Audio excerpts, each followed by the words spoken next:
Frédéric Echavid, vous êtes le maire de cette magnifique commune Oui. et, et vous êtes dans la ruralité à fond. Et vous pouvez m'expliquer un petit peu tout ce que vous pouvez faire pour que les gens ici soient heureux. Alors, notre petite commune de Picherande, hein, comme je le dis, c'est typiquement la commune rurale française avec 350 habitants, tous les services publics, la poste, la mairie, l'école publique, bientôt la microcrèche. C'est aussi 34 exploitations agricoles sur un vaste terrain de 5000 hectares, près de 5000 hectares, entre 900 mètres et 1700 mètres d'altitude. C'est 22 ou 23 commerces, artisans et prestataires de services. Et en fait, je pense que la ruralité, c'est arriver à orchestrer une zone de vie, un lieu de vie et en harmonie. Voilà, donc qu'est-ce qu'on fait? Ben, déjà, on soutient et on est vraiment, vraiment euh, attaché à garder nos services publics parce que c'est de la mairie que par tous les projets, hein. Et puis les événements comme il y a aujourd'hui, la fête de la Gentiane, ça vient un petit peu consolider l'économie de nos commerces, puisque toute l'année ils sont ouverts, mais bon, par le biais de ces animations, eh ben, on soutient, voilà, ils font une grosse recette sur ces 3 4 jours, et on soutient ces commerces. Sinon, avec 340 habitants, on n'aurait pas 23 commerces artisans et prestataires de services. La ruralité, c'est aussi respecter l'agriculture, c'est partager les communaux, c'est trouver un bon équilibre entre le tourisme, entre une zone de vie, entre des commerçants et des paysans. C'est toujours trouver ce dosage, voilà, de tous ces acteurs qui sont indispensables et qui font que nos territoires de moyenne montagne sont aussi beaux et puis qu'ils ne soient pas dépeuplés, quoi. Voilà. Je pense que le maire d'une commune rurale, c'est celui qui a cette bienveillance et qui regarde aussi, qui s'occupe à la fois des jeunes familles, hein. On va créer un lotissement, on est en train de construire une micro-crèche.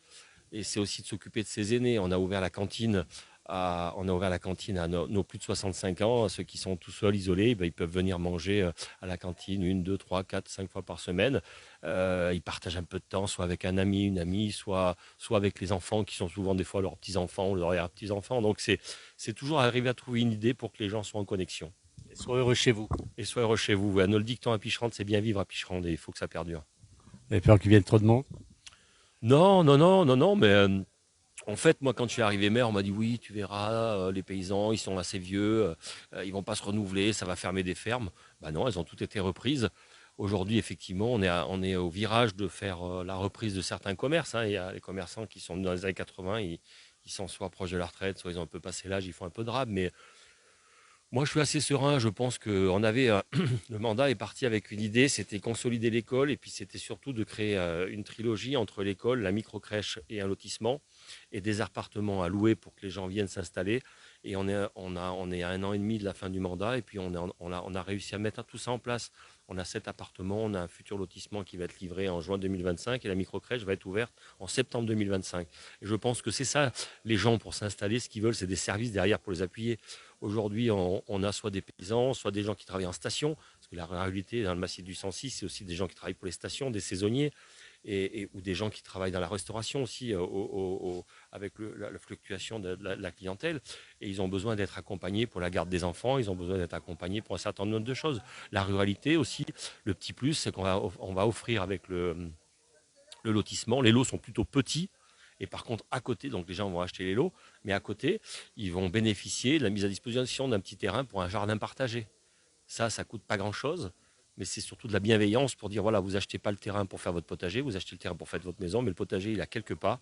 Et ça, par contre, c'est la commune qui vous le met à disposition. Ça, c'est le petit plus. C'est le petit détail qui fait qu'à un moment, voilà, on se démarque des autres. Extraordinaire. Alors, on rappelle dans une commune quand même un peu plus de 300 habitants. C'est extraordinaire de faire tout 350 ça. habitants, oui, 350 habitants, mais je vous le dis, c'est encore une. Pour moi, ça reste. J'ai voyagé un peu, hein, à la place du village, je le suis parce que j'ai vécu longtemps en Savoie, à On va Chambéry. en parler. Ouais, on va en parler, voilà. Mais et je me dis, c'est vrai que d'être maire, c'est vraiment une chance d'être maire d'une petite commune comme ça, parce que il y a un tissu associatif, il y a les commerçants, les paysans, il y a des élus avec de multiples compétences et le rôle de maire, c'est effectivement d'orchestrer, hein. Moi, je dis souvent, s'il n'y a que 50 musiciens, même s'ils sont bons, s'il n'y a pas le chef d'orchestre, on a du bruit, on n'a pas de la musique. Et puis après, avec des musiciens, des bons musiciens, si le chef d'orchestre est bon, on a vraiment une très très belle musique. Et donc moi, mon rôle, je m'attache à ça, quoi, à essayer d'orchestrer l'énergie et puis de faire en sorte que tout aille dans le même sens. Là derrière vous. Vous allez m'en parler un petit peu? Bah, une carrière sportive, c'est sûr. Ouais, en fait, moi, je suis originaire de Picherande déjà, hein. Mon père est de Picherande, mes grands-parents étaient de Picherande. Picherande, c'était la capitale du ski de fond en Auvergne. Il y avait 500 habitants dans les années 80, il y avait 160 licenciés au ski club. Donc, pour nous, c'était une religion. Voilà, on avait déjà les prémices du ski-études parce qu'en primaire, on skiait 3 après-midi par semaine. On a arrêté l'école l'hiver pour aller faire du ski de fond. Non, c'était vraiment. Et puis après, les choses ont fait que je suis rentré en équipe de France militaire de ski à Chamonix via un titre de champion de France en jeune, là, 18 ans, ça m'a ouvert ses portes là, au bâton de Joinville, quand on fait l'équipe de France militaire. Et puis après, du coup, de fil en aiguille, j'y suis resté 15 ans à l'armée.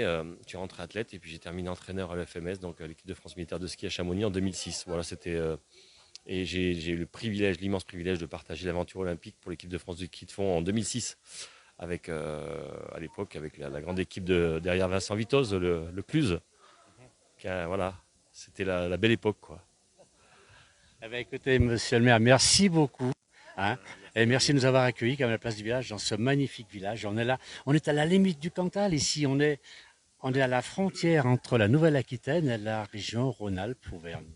Alors, non, le Cantal, c'est encore Rhône-Alpes-Auvergne. Ça fait partie des 4 départements, le Cantal, c'est les quatre départements de l'ancienne région Auvergne. Donc, le Cantal, c'est aussi la région Auvergne. La Nouvelle-Aquitaine, c'est via la Corrèze, qui est pas très loin, hein, une vingtaine de kilomètres. La Corrèze, c'est la Nouvelle-Aquitaine, le Cantal, c'est encore Rhône-Alpes. Voilà, effectivement, vous avez les plus grands, les plus vastes volcans d'Europe derrière vous. C'est le massif du Cantal. Et puis, effectivement, je vous remercie, la place du village, d'avoir fait le déplacement sur cette 16e édition de la fête de la Gentiane.